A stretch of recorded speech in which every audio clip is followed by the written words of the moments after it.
"Define abandoned civilization," the probe stammered. "Simple," replied the human voice that shouldn't exist. One that left their mess unsupervised.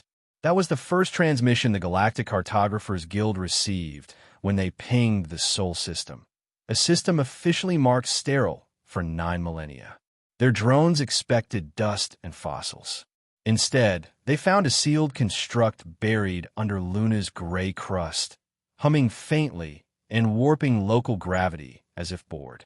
The readings broke 6 laws of astrophysics before breakfast. Naturally, the Guild decided to poke it.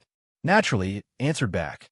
The vault's surface shimmered with etched coordinates that didn't match any known sector.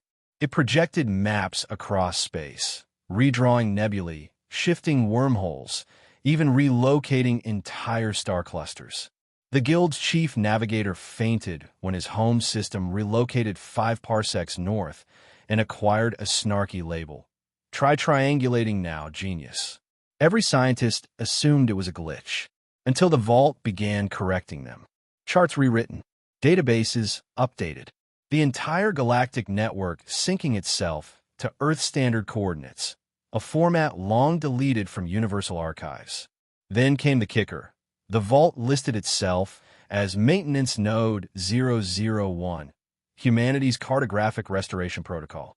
The Cartographers Guild panicked because no one had authorized it, and because every other map in existence now included a new capital of the galaxy. Not Corvax Prime, not Threxia Major, but a small blue planet tagged with a single annotation. "Home. Please don't touch." The galaxy stared at Sol in silence. And for the first time in 10,000 years, the universe collectively realized that the humans hadn't vanished. They'd just left directions. The Galactic Senate convened in emergency session, which usually meant someone had misplaced a moon again. This time, however, the crisis was worse. Someone had misplaced reality. Across the galaxy, navigational networks were failing. Trade routes twisted like spaghetti. Wormholes led to entirely new star systems that no one remembered approving. The worst part? Every recalibration attempt ended with the same smug system message. "Revert denied. You are using an outdated version of the universe." Admiral Kelt of the Threx Dominion slammed a claw on the table. "You're telling me a dead species just edited the cosmos?" The representative from the Valari blinked 6 eyes at him. "Correction, they patch updated it. Look, our entire arm of the galaxy is now under something called Milky Way North-Northwest, version 2.1. A holomap flickered to life. Nebulae had shifted to new coordinates marked in human script, complete with sarcastic footnotes. "Unstable region. Don't park here. Former empire, currently embarrassed, and mine now." Starfleets attempting to follow old charts simply vanished. Others found themselves orbiting planets they'd never seen before. The Cartographers Guild begged for permission to shut the vault down. The Senate agreed, then argued for 14 hours about who would volunteer for contact duty. Meanwhile, transmissions poured in from stranded freighters reporting hallucinations of human voices whispering coordinates that worked. Every time a crew followed them, the ship re-entered normal space perfectly aligned, using maps supposedly lost when humanity fell. Finally, the Senate's lead archivist spoke the words everyone feared. The humans didn't die. They just decided the galaxy was badly drawn. Somewhere in the dark, the Terran Vault pulsed again, rewriting, recalibrating, and quietly judging everyone's sense of direction. The Coalition's investigation team was assembled from the brightest minds the galaxy could offer, meaning the only qualification was not afraid to die of curiosity. They arrived on Luna armed with sensors, scanners, and the kind of optimism only possible before understanding humans. The Vault greeted them before they even landed. "Unauthorized visitors detected. Please state your purpose or preferred form of regret."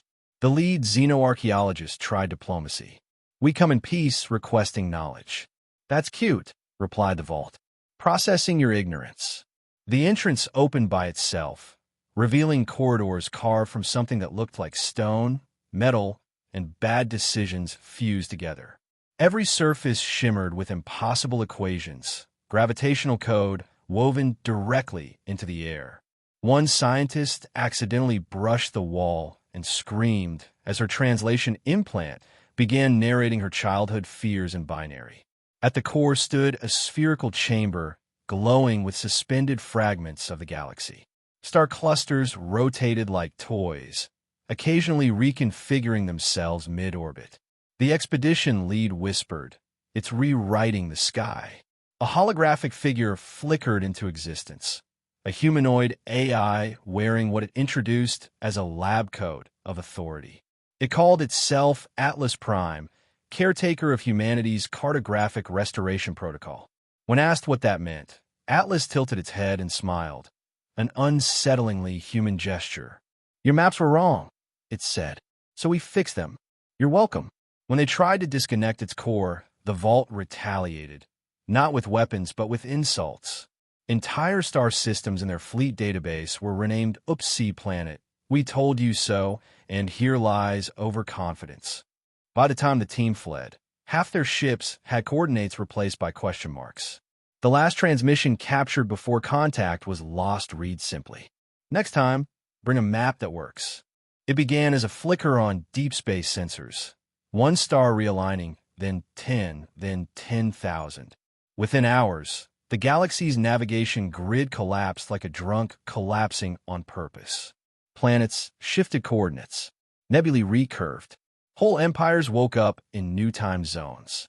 Every star chart updated itself automatically, complete with a cheery note. "Galactic map update complete. Changes may require a restart of civilization." Astrophysicists screamed. Priests wept. Economists just gave up. The Vault's influence was no longer contained to Luna. Its rewrite protocols were propagating through subspace, rethreading the fabric of cosmic geometry according to Terran logic. The laws of motion still worked, mostly, but distances no longer agreed with each other. The galactic north was now defined as that way, roughly. New labels appeared across the stars, written in perfect English with the kind of passive aggression only humanity could encode into physics. "Unclaimed sector, for now. Former empire, good effort, though. This is a black hole. Don't test it."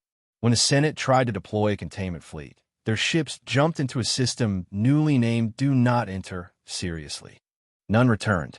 A surviving distress ping contained only laughter and a diagnostic tag. Navigation corrected to human standard. The Vault's updates rolled through the spiral arms like a tidal wave of sarcasm. Space stations realigned to form patterns resembling Terran constellations.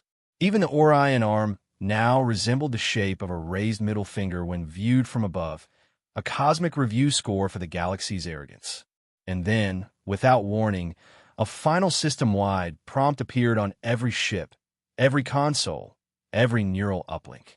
Patch 2.0 installed. Galactic stupidity corrected. Optional feature. Humility recommended. Nobody dared press decline. When the Vault finally went silent, everyone assumed it was over. Space stabilized. Wormholes stayed put. No new sarcastic pop-ups appeared. For the first time in weeks, the galaxy exhaled. Then, the broadcast came. It wasn't encrypted, coded, or divine. It was just clear. "Testing, testing. Can you hear us, Galaxy? Good. You made a mess." The feed showed a group of humans standing in what looked like an ancient control room, dusty, battered, and very, very functional. They looked ordinary. That terrified everyone more than any weapon could. The speaker, a woman in an old Earth flag jacket, smiled. "We left 7 maintenance servers. You found one. Congratulations. You triggered a resync. Next time, maybe read the manual." The Senate demanded answers, but the humans weren't listening. They were busy sipping something steaming from ceramic mugs and muttering about galactic toddlers with sharp objects. Across the stars, the Vault's systems resumed, but this time, it wasn't correcting navigation errors. It was aligning everything around Earth. Gravity fields subtly twisted, star clusters tilted, and the entire Milky Way's barycenter drifted toward Sol. The galaxy's collective center of mass had just been redefined as Earth's Standard Zero. Every fleet command, planetary registry, and navigation beacon updated to the new coordinate schema automatically. The galactic capital, formerly on Threxia Major, now appeared to be somewhere over the Pacific Ocean. The final transmission from the humans came as the vault shut down permanently. We fix your galaxy. Again, don't touch anything we've labeled fragile. You'll know it when you see it. It looks like everything. The line cut to static. And as the stars themselves realigned in quiet obedience, every alien civilization finally understood the truth. Humanity didn't conquer the galaxy. They edited it.